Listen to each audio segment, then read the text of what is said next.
Morning everyone. I am in sunny Birmingham. Well, I'm near Shirley, which is near Solihull, for a meeting with a new introducer, which is going to be really interesting. But over the weekend, well, I had some big conversations on Friday with clients and introducers, and I followed that up with some others. Isn't technology great that you can have conversations on the road? I was talking to introducers on my phone, hands-free, at 9:30 on Friday night, as I was driving up to Birmingham. But one of the things that we've been talking about is exit strategies. So when you're raising finance, how are you going to repay it back? A lot of the time, my clients will be buying property using bridging finance or short-term finance, which I arrange for them, obviously, and I have had a lot of instances in the past where clients are coming to me when they're trying to get out of their finance. I haven't actually arranged it for them, and they're struggling to get out of it because it hasn't been arranged properly, and they haven't had a clear exit strategy. And a lot of the time, what this happens when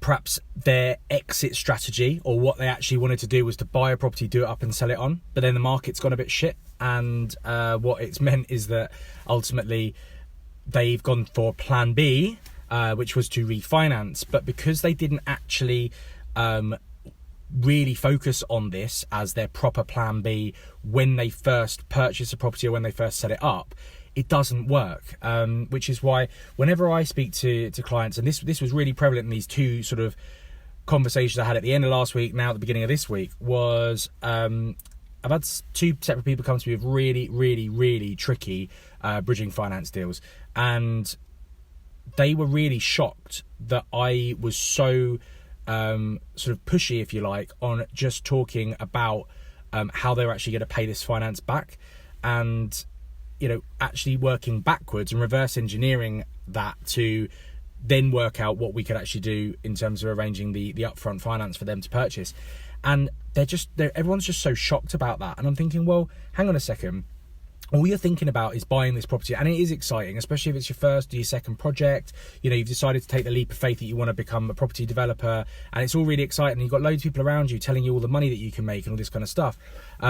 And so all you're thinking about is how you're going to buy this property. And yeah, you are probably going to buy it with some kind of development finance, some kind of bridging finance. But at some point, you are probably going to need longer term finance on it. So that's the thing you need to focus on first. You don't want to be stuck with a bridging loan that's costing you 0.5% to 1% every single month. That's insane. What you want to do is get that onto something that's 2, 3, 4% per year as soon as you possibly can.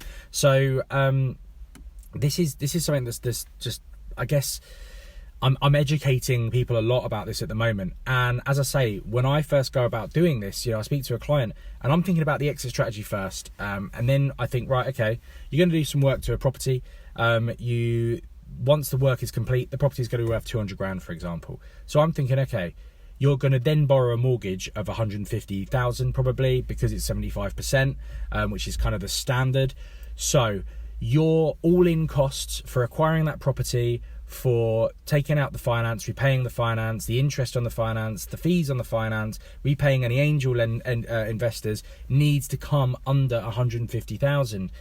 And if you do that, then everything works out perfectly. And sometimes if it's less than that, you can pull some extra money out, and you've got some funds and a pot to go on to your next project, which is, I guess, what they call money in, money out, or something very, very similar to that.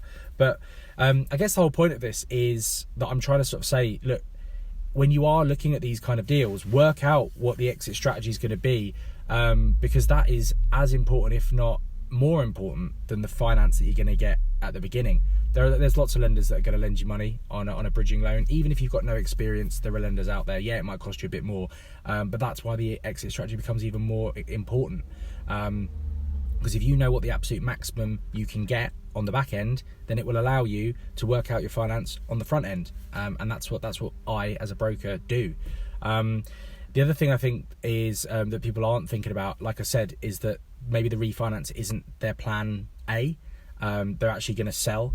But if your plan B is that you're going to have to refinance it and keep it maybe for a couple of years and rent it out before you can actually sell it on because the market's poor, or you can't achieve the price that you actually want in order to get the profit that you want, well, you still need to make sure that that works.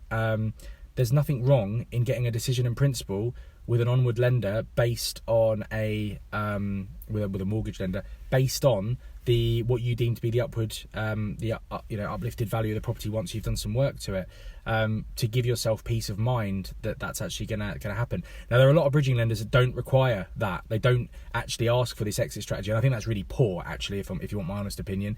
But as a broker, I do it anyway. That's probably one of the first things I'll do.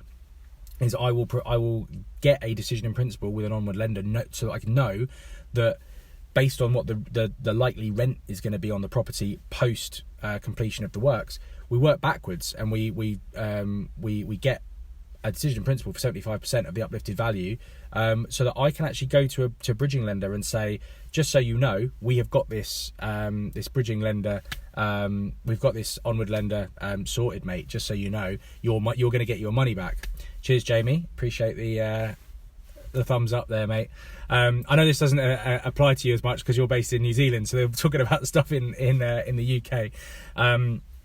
But yeah, the point of this is that when you are actually getting bridging funding, or whether you're getting development funding, especially when you don't have a lot of experience, which is what I spoke about on a previous video, then actually putting together a really tight plan, and making you look as professional as possible is so important. Picking up a phone and speaking to a bridging lender and going through some figures is one thing, but actually putting things together that are going to really show you to look really, really professional and to look that you've got everything really tight is just as, if not more important. And that's something that I do. Is my whole job is to make you look as professional as possible and paint you in the best light possible, so that a lender is wanting to rip my arm off to lend you the money that you need. So just some food for thought on this Monday morning, that when you are going out there as property developers looking for property, think about what the long-term strategy is. Think about actually, if you're going to buy with bridging, actually how you're going to get that back. It's really, really, really important. I touched upon there a little bit in terms of preparing yourself to get development finance and bridging and stuff like that. I'll do another video actually on how or what you should have prepared to get your first development finance, maybe. I think that'll probably be quite interesting for people who haven't done it before. There's a lot of paperwork that you should get ready. I mean, a lot of it is stuff that I believe you should have anyway, because then you can cover off. You feel comfortable that it's a good deal. A lot of it is quite common sense stuff. Dying on my own saliva. But when you haven't done it before, you won't know. If you don't know, you don't know. And so that's what I'm here to try and help and to try and teach you. So if you've got any questions on this, feel free to get in touch. Obviously you can this is going live on Facebook, but you can also comment on this afterwards. I will save it to my page. You can find me on Instagram at the Sam Norris. You can find me on Twitter at the Sam Norris. Send me direct messages on both if you like.